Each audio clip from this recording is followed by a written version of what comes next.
r/ask Reddit. What is an addiction society pretends is a necessity?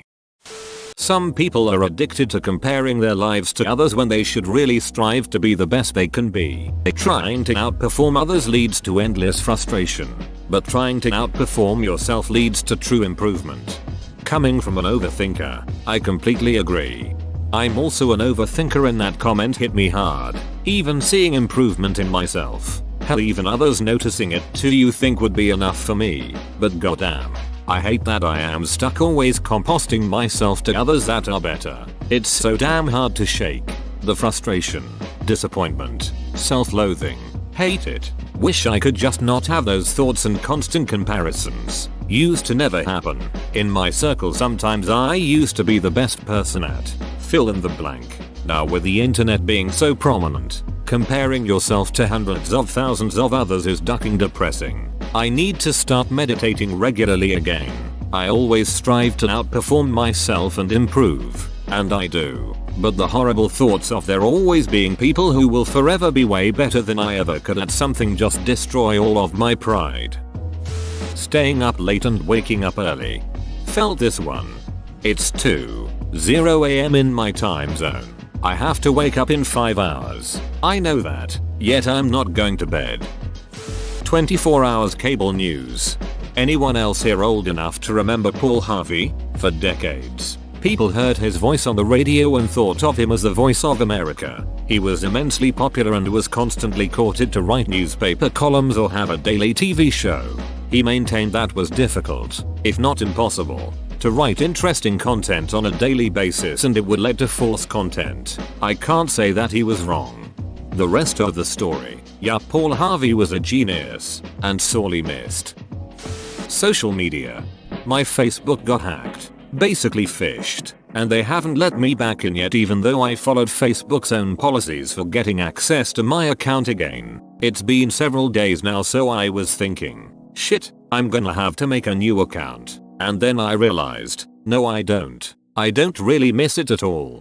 Social media, especially on one's phone. Having social media on a phone is possibly worse than having a social media account in the first place. Because if it's on your phone there is no stopping you from checking it, which feeds into that addiction. Working overtime and doing more work than the job description entails. No need to pay overtime if you're salaried. Just stay until 9 and cover for the people we had to cut due to COVID. That's the motto where I work. This makes me so angry because this is so close to my life. Swamped because 2 key players in my area are gone due to COVID restructure and riff and we're supposedly fully staffed. The entire side hustle culture. I understand the need, desire and do it myself too. But I find it insane that we need to monetize almost every waking moment. Edit. Holy shit, thanks for the first awards ever guys. Also please excuse me while I go look into moving to the UK. So many replies saying this isn't really a thing there. Some of these side hustles aren't feasible to do long term. Especially here in Canada. Emo hustle culture came about because of shitty traditional jobs with little pay or benefits like flexible time. Just my opinion though, might be wrong about this. If it wasn't the sole cause, it was certainly a contributing factor. No need to hustle if your primary income source already meets all your needs and enough of your wants. Sugar. Completely unnoticed. So much sugar in things people just don't expect or check. Thinking of sugar as a drug has helped me enjoy it more responsibly. Isn't it a fact that most low-fat products, they have a lot more sugar added to it to compensate the flavor? Edit. Just to clarify, this comment is about processed products. Think stuff like low-fat mayo or low-fat snacks. Being too connected to friends or social media. You don't need to be constantly on your phone and stopping what you are doing every 5 minutes to look at your phone. Friends are great. Spending time with friends is great. Seeking validation every 5 minutes from virtual acquaintances you don't care about is the opposite of great. Yes, I realize I'm saying this while literally trying to impress strangers on Reddit. The irony isn't lost on me. Even so, it's not that social interaction is bad. It's just that the virtual kind is often of such low quality that you'd be happier doing something else. This is what social media has turned into in my family. I am so upset. I liked 100 pictures of so and so's baby, and now that I have a new grandchild, I get no likes back. Why take it out on a little innocent baby? The baby has no idea this is even happening, and please get a life. I said this to my mother. She really needs to get the hell off Facebook now. Trying to look the best on social media. I don't get it and never will. I went dog sledding yesterday for my birthday. It was a nice zen meditative ride while someone else steered. Dude said he would have some people browsing Instagram while on the sled. Not even posting, just browsing. Killed me a little inside since I had just brought a little camera to record it for me, myself and I to look back on. I didn't even really look at my camera while on. Just held it and admired the beauty around me while I hoped there was something being captured for future me. He was obviously speaking with some salty undertones about the social media addicts edit. Call me a hypocrite, that's fine. I guess I am perhaps. Imga. Ibazoth. This is my entire video I got out of the ride. Highly recommend going dog sledding. It's so peaceful. Edit 2. Many people asking. I'm in Colorado. Damn. That's really unfortunate. U/anal ducker 5000. Having to upgrade your electronics every couple of years. If phones had replaceable batteries like they used to, a lot more people would keep them longer. It's insane that the lifespan of your phone is limited to the lifespan of your battery. Seriously though, a battery replacement makes a phone almost feel brand new. When I swapped over to a Galaxy S8 from an iPhone 6 almost 4 years ago, I gave my iPhone 6 to my partner's mother as she had an iPhone 4S at the time. The iPhone 6 was going a little slow, but she paid about $70 NZD for a battery replacement, and suddenly the phone was almost as good as new. Sped right up and everything. Consumerism. I recently started trying to be more mindful of how I spend random money. I didn't realize I was buying something almost every day of the week, and some of it is just stupid stuff. I went to the store to buy tofu for a recipe. Then I left the store with $30 of crap I didn't need and forgot the tofu. Same. I recently learned how to shop online when the lockdowns happened. I could not believe how much I spent in 2020 in online purchases. Decided to curb it in 2021, which surprisingly, I ended with money still in the bank as opposed to 2020 where I already spent my Christmas bonus even before I got it. Working extra hours for free. The organization will gladly let you work for free but absolutely shouldn't do it. Source: team leader that protects my team from this. Oh, it's only 15 minutes. I don't mind, I don't care. Put it on your timesheet and I'll authorize it. You worked it. You get paid for it. My previous boss basically said that I have to see it as an investment and that I'll see it back later in some form or another. Never happened. Go figure. Working oneself to death. Edit. This comment blew up way more than I ever expected. Thank you all for the upvotes and awards.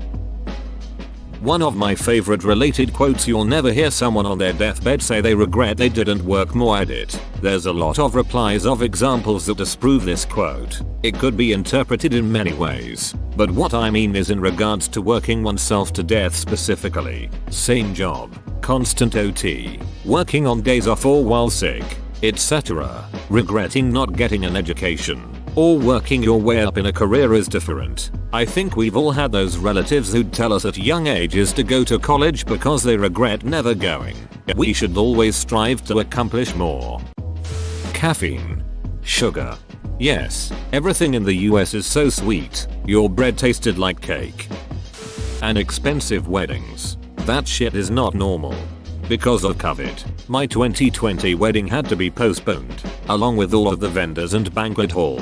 When our new date came around, 2021, my then fiancé and I decided that the most important thing was that our marriage was certified. We had our ceremony on our new date, cancelled all of our vendors except for our photographer and videographer, and spent the day with our closest people. And by the time 5:30 came around, we cut into our homemade cake while wearing track pants. I wouldn't trade our day for the world. Edit. Thanks for the awards, kind strangers. I'm reading lots of comments about how others did the same thing, and I'm glad we're not the only ones. Being Italian Canadians, Weddings are a huge deal with 200 plus people invited. Looking back though, I'm glad we did the low-key thing and put the money we saved into our house and Furby.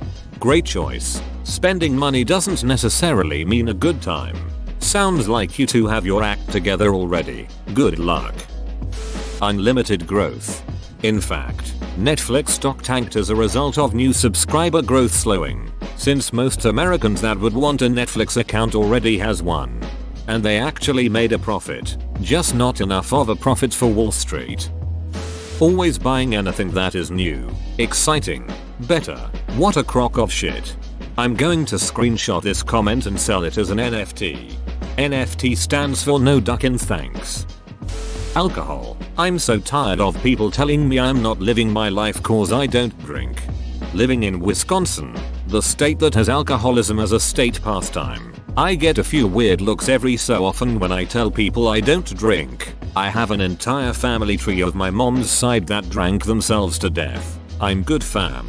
Alcoholism runs on both sides of the family, and they all turn into a-holes when they get drunk enough. When I tell people I don't drink, they argue with me like I've just insulted their mother. So I fall back to the history of alcoholism in my family, and everyone tries to convince me I'll be different. Anything to validate their own drinking, I guess. Consuming alcohol edit. Thank you kind stranger for the award. My first one ever. Woo. Yep. COVID fueled a spike in heavy drinking. Hey, if keep my blood alcohol level high enough at all times it sterilize my blood so I can't get COVID. Having people validate you. Edit. My comment became what it sought to call out. I don't know if I'm proud or ashamed. Thanks all anyway. Kinderflick edit. Well, it only makes sense for me to make claims backed by evidence, correct? Relationships. It is okay to be alone. For sure, a rule I've learned is never start a relationship until you can be happy on your own. Fear of being alone traps a lot of people in toxic relationships. I used to take myself out for dinner and a movie. I used to buy myself flowers because those things just made me happy. $8 for flowers to brighten your room for a week isn't a bad deal. I'm in a relationship, and happy to know I'm there for love, not out of fear. Yup, I used to eat at restaurants alone, and when I told people that they gave me a weird look. But what's wrong with eating alone? You can take your sweet time and leave whenever you want.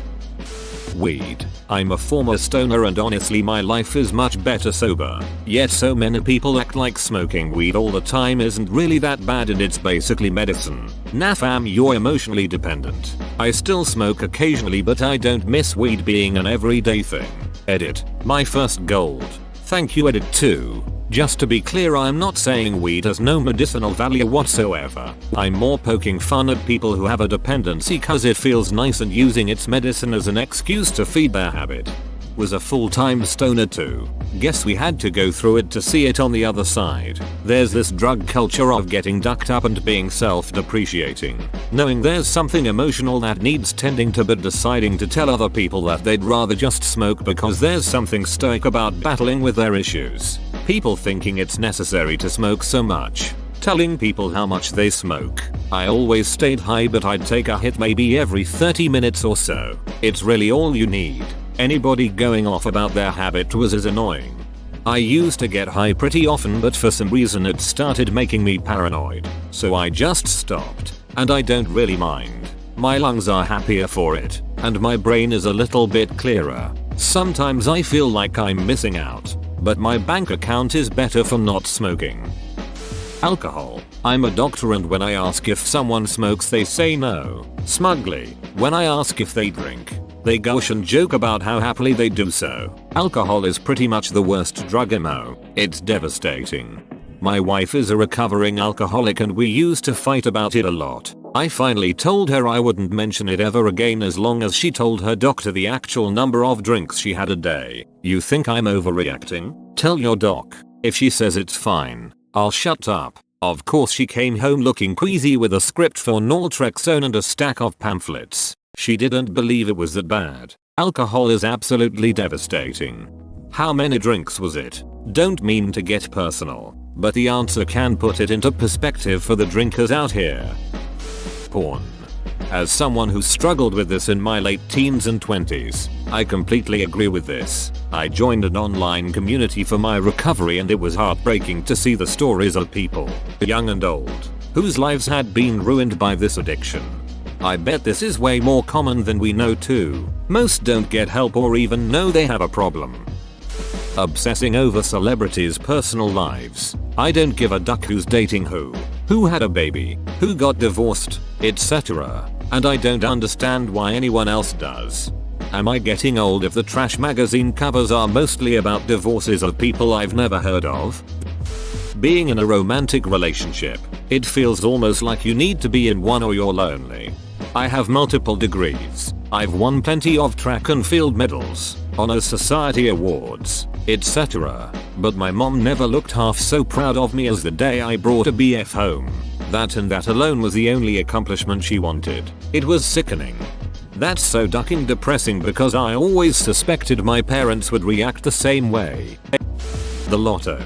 It's really fun to imagine what you would do if you won. If you're not blowing tons of money on it, that could be worth it right there. But it's so expensive.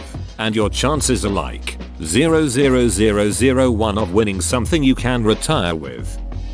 Cell phones. Constantly having it nearby. Checking it all the time. Having to be available 24/7 in case someone tries to contact you. As someone who has this addiction, it's really not healthy and adds a lot of unnecessary stress to my life. Being on social media, it's not entirely your fault. Social media is literally designed to be as addictive as crack.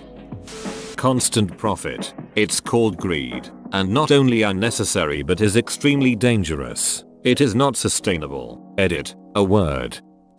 Constant political updates. Debt. Fast unhealthy food. Being a fully grown adult who knows exactly what they want to do and how to do it as soon as someone turns 16-18. Coffee. Getting stuff delivered ASAP. Hustle culture. This rampant idea that everyone needs to be an entrepreneur is just annoying. People need to ducking take a break and chill. Whoa, you made it to the end? You're a ducking beast. I'll cut you a deal. Smash like and subscribe for more curated content, bruh. It's free and that's a great price.